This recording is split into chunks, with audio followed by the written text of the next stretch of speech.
first I've seen you, but I'm so happy to be here with you all again. Today we're going to be learning about a story in the Bible about two individuals, Hannah and Samuel. You see, Hannah is meant to be the mother of Samuel. However, this story's not as simple as, most other moms and their sons. You see, once upon a time, there was a young woman named Hannah. She was a devout woman of God, and she followed the laws of Moses day in and day out. Hannah dreamed of having a child of her own to love and to hold. She dreamed of singing lullabies and watching him sleep. She dreamed of a day when the child's first words would be spoken. You.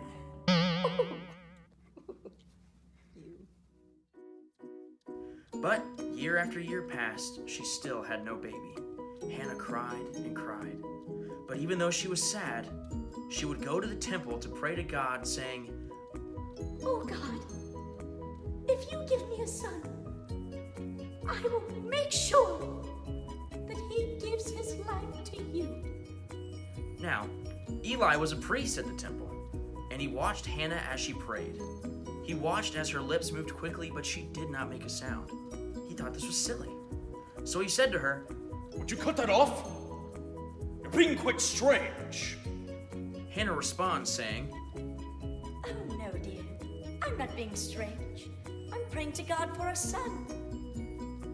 Eli thought for a moment, and then he looked into her eyes.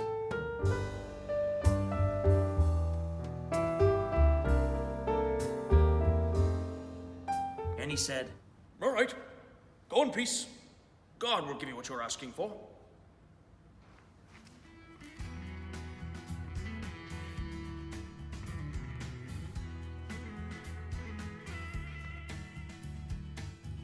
Hannah trusted that God had spoken through Eli, and not long after, her tears of sorrow turned into joy.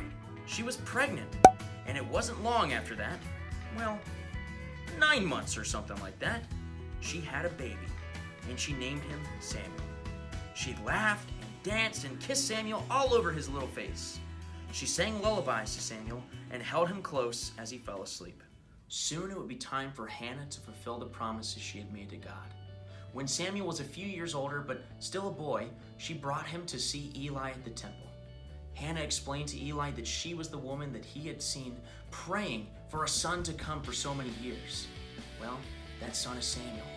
And now that he was a little bit older, he would finally be ready to dedicate his life to God and would spend his life with Eli here at the temple. Now, this is the same Eli and Samuel that you know the famous story about. You know the one where Samuel hears a voice in his head calling his name? Samuel! Samuel! And he thinks that it's Eli's voice, but it turns out to be the voice of God. So in a way, today's story that we heard is kind of like Samuel's origin story. You know, like those stories you hear about how your superheroes come to be. And there's so many other stories that I could share with you, but they're gonna have to wait for another time. So until then, see ya.